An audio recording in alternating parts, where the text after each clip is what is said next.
à beira do caminho. O que foi semeado em terreno pedregoso é o que ouve a palavra e a recebe imediatamente com alegria, mas não tem raiz em si mesmo, antes é de pouca duração. Chegada a angústia, a perseguição por causa da palavra, logo a abandona. O que foi semeado entre espinhos é o que ouve a palavra, mas as preocupações deste mundo e a sedução das riquezas sufocam a palavra e ela fica infrutífera. Entretanto, o que foi semeado em boa terra é o que ouve a palavra e a compreende. Ele dá fruto, produz a 100, a 60 e a 30 por um. Isso é uma grande verdade, não é verdade? Nós podemos já ter vivenciado várias vezes amigos, conhecidos nossos que quando chegam, ouvem a palavra, é uma empolgação só, é uma alegria total, não é verdade? O chamado fogo de palha, né? Chegam todo empolgado, quero participar de projeto, quero ajudar, quero cantar, quero isso, quero aquilo outro, porque ainda está muito novo, não entendeu que tem que passar por tratamento, né? Alguns são precipitados, já querem assumir responsabilidades, mesmo ainda não tendo total entendimento. E na hora que o negócio aperta, a primeira coisa que faz é o quê? Não, esse negócio é muito pesado, esse papo aqui é só mandamento, esse negócio é só cura da alma, esse negócio aqui é só que eu só vivo em pecado, que eu tenho que corrigir, pedir perdão, isso não é para mim, e vai embora. Essa é a grande verdade, porque o coração não está puro, o coração ainda está duro, né? Precisa realmente de um tratamento extremamente forte. Quando a gente lembra ali de Jacó, Jacó tinha os seus momentos de coração também duro, talvez de dúvida ali. Mas a grande virtude que eu vi lendo os estudos aqui, para compartilhar com vocês, é que ele obedeceu. E é interessante que não só Jacó obedeceu. Quando nós nos remetemos a Moisés também, quando ele é chamado, ele faz o quê? Ele obedece. Quando Abraão foi chamado, ele obedece. Isaac, todos obedecem, e isso é uma característica muito interessante de todo patriarca, de todo aquele que é um com o Eterno, todo aquele que escolhe o campo, o qual o Eterno vai abençoar. Ele obedece, ele não questiona, ele não levanta palavras que venham a atrapalhar, a emperrar. Muito pelo contrário, ele obedece. E como nós já aprendemos aqui mais de uma vez, se nós não entendemos alguma coisa que o Eterno determina para nós, nós devemos fazer o que, Léo? Obedecer. Obedecer, não questionar. Não adianta questionar, não precisamos entender. As coisas ocultas cabem ao Eterno. Então nós temos que ter essa virtude de também obedecer, executar, para não cometermos o erro de proferirmos palavras que venham a ser usadas até contra nós mesmos, por não ter tido paciência. Não é verdade? Obedecer é melhor do que sacrificar, é verdade. Obedecer é melhor do que sacrificar. E o interessante é que o Léo, na sexta-feira, ontem, ele também chamou a atenção para o mesmo capítulo 13, lá no versículo 37.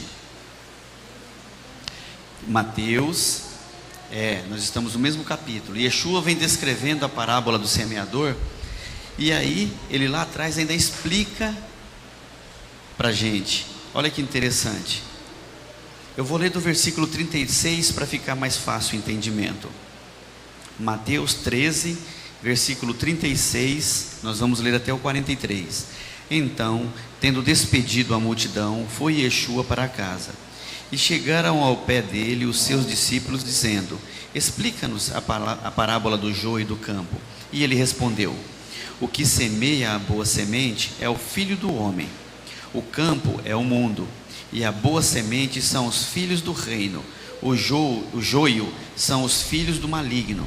O inimigo que o semeou é o diabo. A colheita é o fim do mundo, e os ceifeiros são os anjos.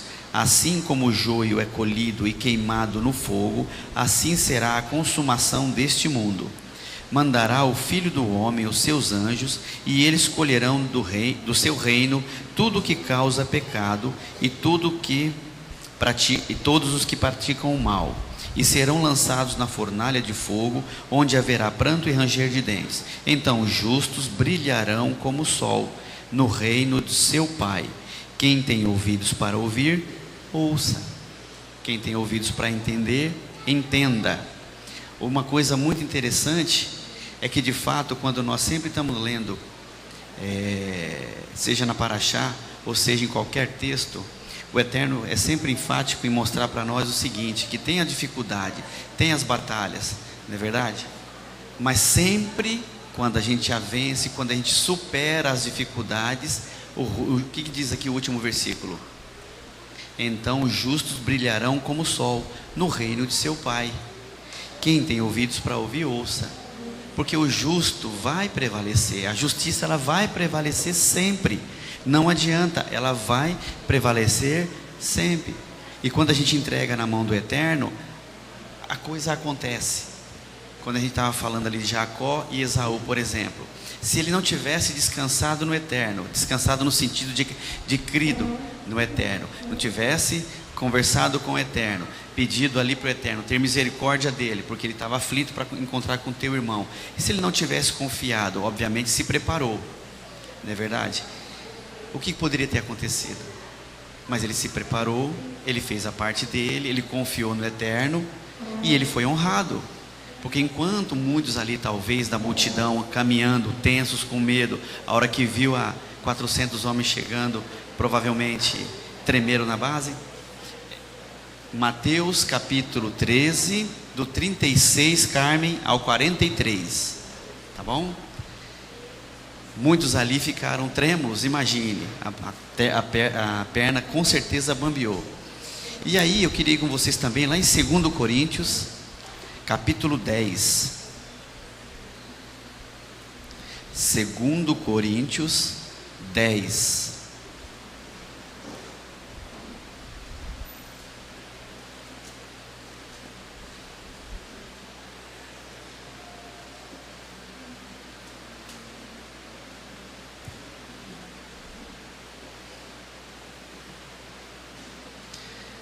do versículo 14 até o versículo 18. 2 Coríntios 10, do 14 ao 18. Não nos estendemos além do que convém, como se não houvéssemos de chegar até vós, pois já chegamos também até vós no Evangelho do Machia, nem nos gloriando além da medida nos trabalhos alheios.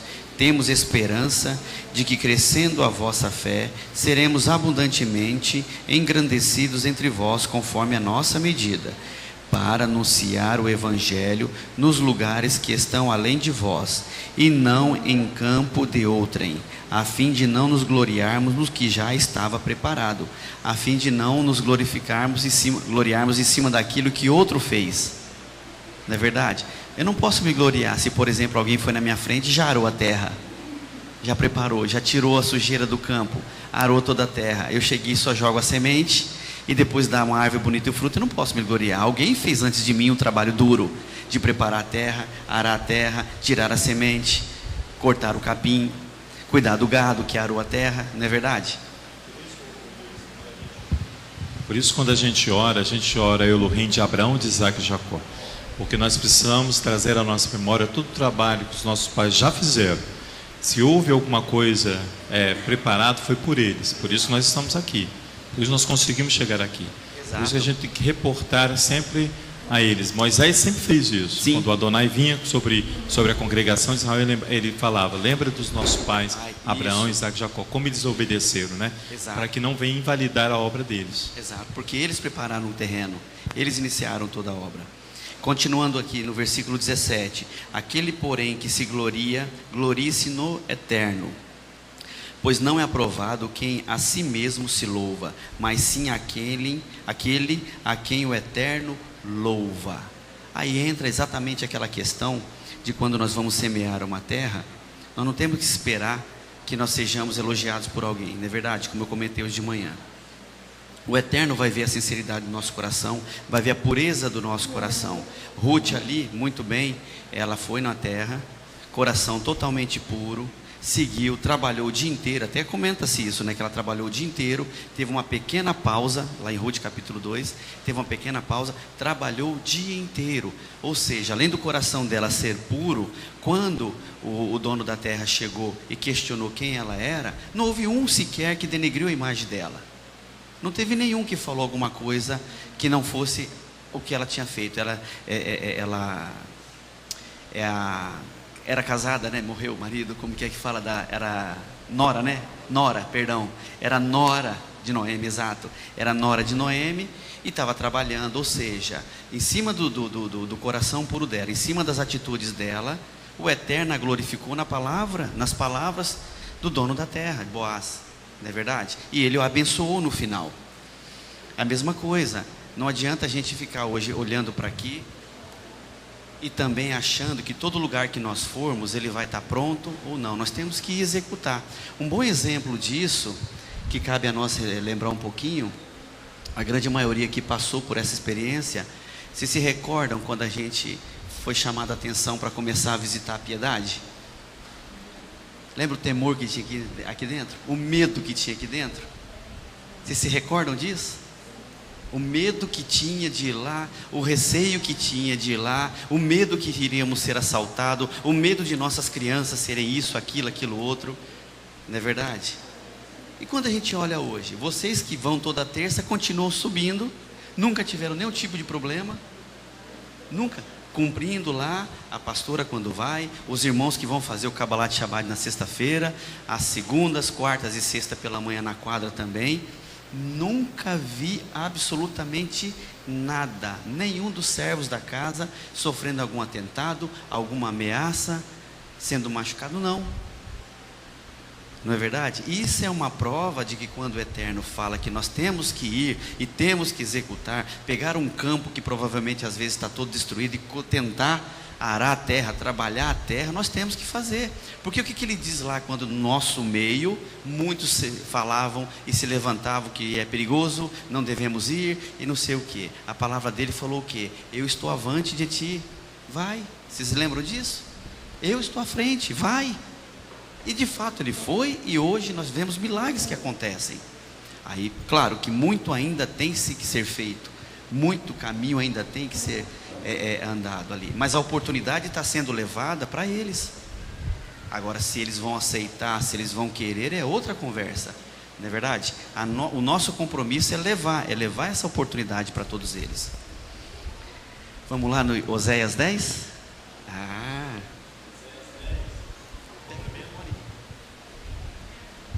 Oséias 10 é o complemento de Mateus 13, no verso 43 que você leu. Isso. Até que o sol, né, brilhe sobre vocês, né? Até que o sol da justiça se estabeleça. Sim. Então há um tempo para tudo acontecer. Nós subimos a Piedade, agora tem o Moscoso, tem o Cabral, mas não é o nosso tempo. Nós temos que fazer até que o sol brilhe sobre eles também. Até que o sol brilhe sobre eles, é verdade. E o grande detalhe que o Eterno tem nos mostrado também, que quem determina o tempo não somos nós, é Ele que determina o tempo.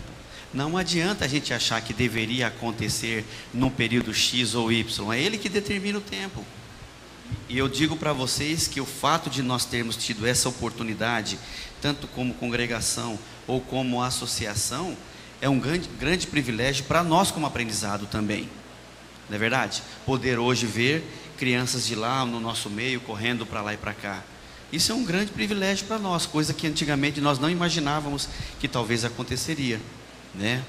Oséias capítulo 10. Você ia recomendar de qual versículo, Léo, hoje de manhã? Oi? Do 12, né? Do 12 ao 18? Mas então lê para mim, por favor. Lembrar que no capítulo 10 de Oséias, no primeiro versículo, ele diz: Israel é uma vide frondosa que dá fruto para si mesmo. Quer dizer, o trabalho que você faz, mas só dá fruto, só rende fruto só para nós. Exato. E aí não adianta nada. Não adianta. Por isso que você tem que escolher um campo e dar fruto em campos. E esse fruto tem que ser para outros também. Porque alimento é para todos. Exato. Não só para nós. Pode ler, por favor, Oséias. Oséias capítulo 10. Isso. Do verso 12. Semeai para vós injustiça, cefai o fruto do constante amor, e lavrai o campo da lavoura, porque é tempo de buscar ao Eterno, até que venha e chova a justiça sobre vós. Lavraste a impiedade, cegaste a perversidade, e comestes o fruto da mentira, porque confiaste no vosso próprio caminho, na multidão dos vossos valentes. 14. Portanto, perdão, é até ali mesmo, Léo. Até o 13 mesmo? Isso, amém. Isso. Não, perdão, 14. Portanto, entre o teu povo se levantará um grande tumulto, e todas as tuas fortalezas serão destruídas, como Salmã destruiu Bet-Arbel no dia da guerra. A mãe ali foi despedaçada com os filhos, assim vos fará Betel, por causa da vossa grande malícia. O rei de Israel, de madrugada, será totalmente destruído. O que Léo comentou é uma grande verdade. De que adianta também nós nos preocuparmos em gerarmos fruto, se a gente está se preocupando em gerar fruto somente para nós? Não é verdade? Como diz aqui no primeiro versículo, né, Léo?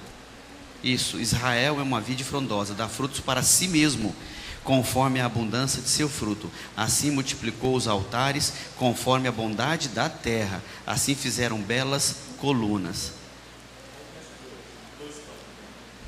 Isso. O seu coração, é verdade, 2 campos aqui. Exato, Léo. O seu coração está dividido, por isso serão culpados. O Eterno cortará os seus altares e destruirá as suas colunas. Certamente agora dirão: não temos rei, porque não tememos ao Eterno. Mas mesmo o rei, o que faria por nós? Falam palavras vãs, jurando falsamente, fazendo aliança. Portanto florescerá o juízo, como erva venenosa num campo arado. Os moradores de Samaria serão atemorizados por causa do bezerro de Bet-Avém. O seu povo se lamentará por causa dele, como também os seus sacerdotes idólatras tremerão por causa da sua glória, que se apartou dela. Também a Assíria será levada como um presente ao grande rei. Efraim ficará confuso e Israel se envergonhará por causa do seu próprio conselho. O rei de Samaria será desfeito, como a espuma sobre a face da água.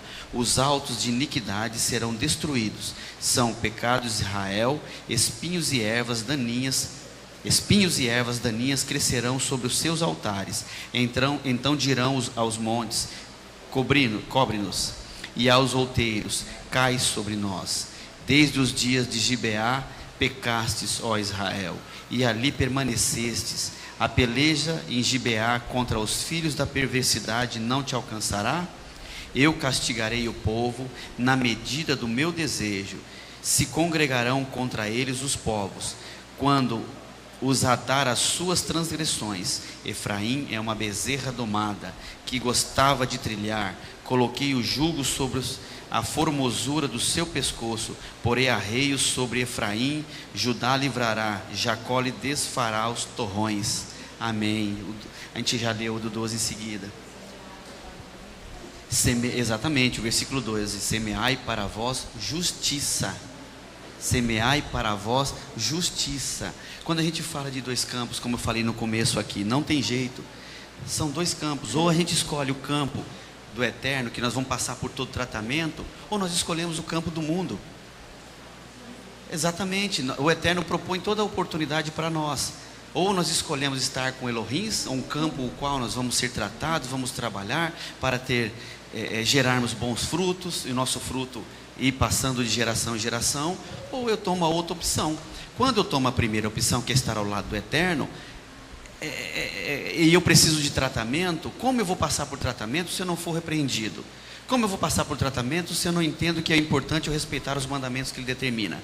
Como eu vou passar por tratamento se eu não respeito tudo aquilo que ele orienta para respeitar?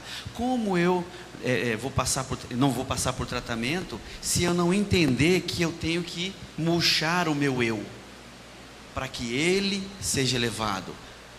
Se eu não entender isso, não adianta absolutamente nada. E o grande detalhe é o seguinte: esse lado é o lado que, a olho nu, aos nossos olhos errantes e aos nossos olhos humanos, é o que a gente julga muitas vezes ser difícil, ser pesado, porque é fardo, é trabalhoso, é cansativo.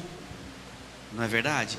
Agora o outro lado, o outro lado não cobra, o outro lado não repreende, o outro lado não está nem aí para a gente, o outro lado deixa a gente livre para fazer o que a gente quer, o outro lado deixa a gente livre para fazer o que o meu eu quer.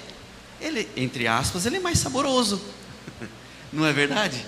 É por isso que atrai muito, porque a facilidade do outro lado é tremenda. Por quê? É um caminho, como eu expliquei, é um caminho tranquilo, fácil, o qual eu posso andar, corro, não corro, vou devagar, não vou devagar, não presto contas a absolutamente ninguém, só que eu não tenho noção do que vai me acontecer lá na frente. Já quando eu escolho outro campo, o campo do eterno, aquele campo o qual tem um monte de pedra, tem um monte de dificuldade, eu sou chibatado, eu sou chicoteado para corrigir, eu sou apontado toda hora, o meu erro, o meu pecado para corrigir, o que acontece? Vai chegar um momento que vai acontecer o que a gente falou lá, que o justo, como que é o versículo 43? De Mateus mesmo. Brilhará o sol. Exatamente. Porque a justiça vai imperar. E aí eu estou trabalhando com toda a dificuldade para me endireitar. Porque então os justos resplandecerão como o sol, no reino do meu Pai. Quem tem ouvido para ouvir, ouça. Ouça, exatamente. Então por isso que a gente vê, como eu estava explicando, Yeshua explicou muito bem, é muito fácil quando eu chego num determinado lugar e todos me acolhem facilmente, todos me abraçam facilmente e todos são um comigo, não se importa se eu preciso ou não de correção, não se importa se eu estou ou não apto. É gostoso, eu me sinto bem num lugar assim que vai tudo, desculpa a expressão, no oba-oba, né? É tudo no oba-oba. E agora, da mesma forma, é o contrário, quando eu estou num lugar que eu chego, que é onde é mostrado a mim a verdade, é mostrado a mim o caminho de justiça, é mostrado a mim que para executar determinadas coisas, eu tenho que estar apto, eu tenho que estar limpo, eu tenho que estar tratando a minha natureza, eu tenho que estar tratando o meu eu tenho que botar de lado os meus interesses, eu tenho que botar de lado tudo aquilo que eu entendo que seria o melhor, não é verdade? Preparação do campo, dentro dos padrões bíblicos, Isaías capítulo 28 explica isso muito bem para a gente, porque é um trabalho que tem que ser feito. Isso. Você não faz de qualquer jeito. Sim. Por isso que Isaías 28 ele vem falando sobre a padronização de você semear um campo. Sim. Né? Porque existe padrões. E é um trabalho pesado, Léo. Sim. É um trabalho pesado, não é simples não. Quem trabalhou na roça sabe que é um trabalho pesado, não é um trabalho simples. Que é trabalho simples, vai tendenciosamente cair para o outro lado, que é o lado fácil, o lado que não tem cobrança. É muito fácil eu chegar, sentar, ninguém me cobra, ninguém está preocupado comigo, ninguém está preocupado com as minhas ações, com as minhas atitudes. Agora, quando eu entendo da importância... Obrigado, João.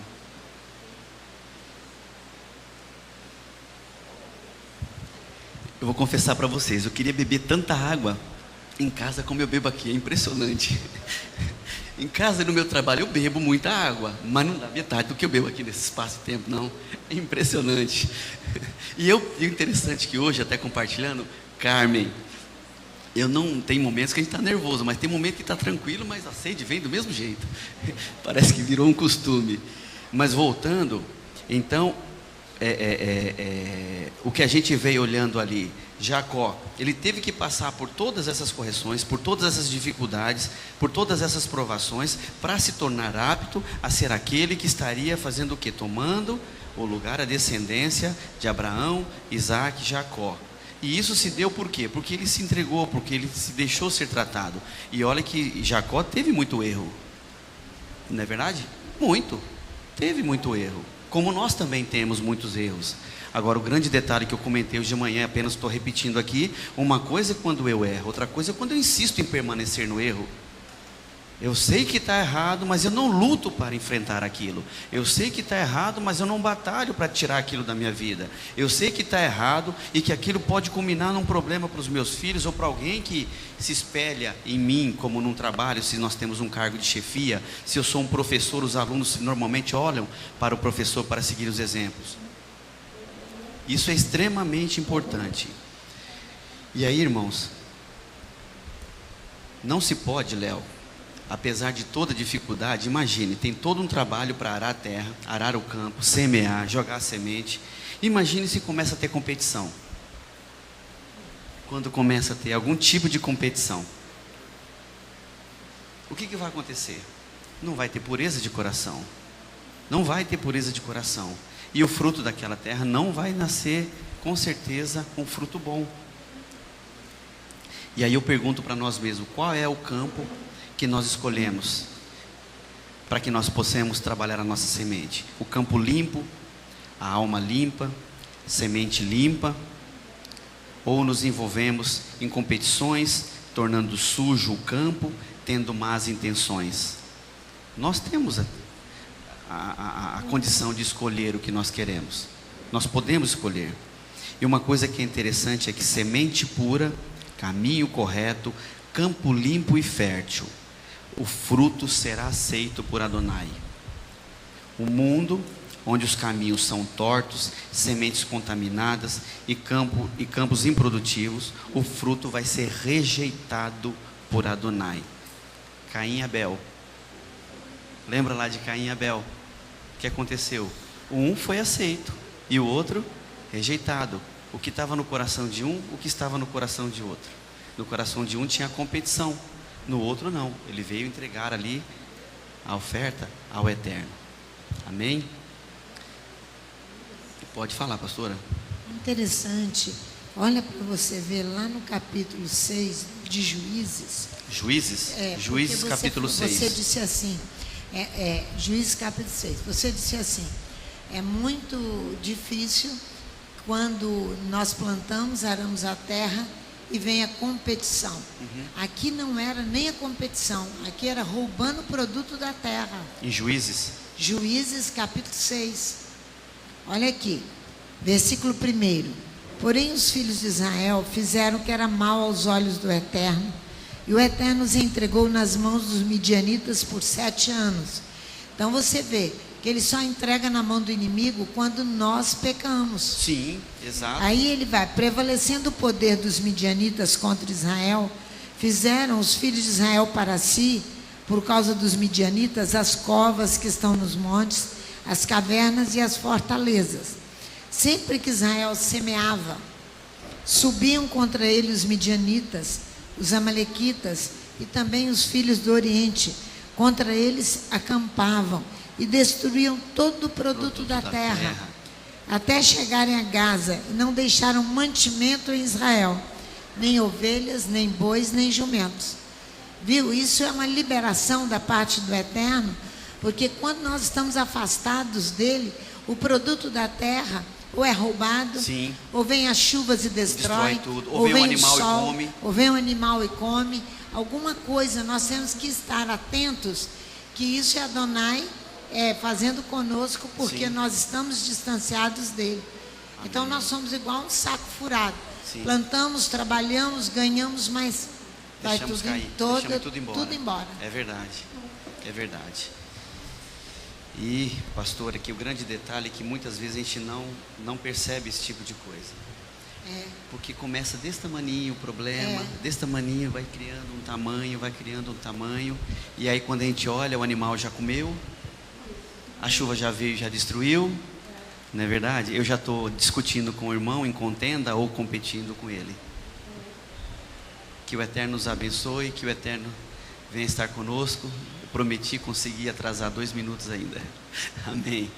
Que o Eterno nos abençoe. Vamos dar uma pausazinha de 13 minutos e depois a gente começa o serviço. Amém? Amém.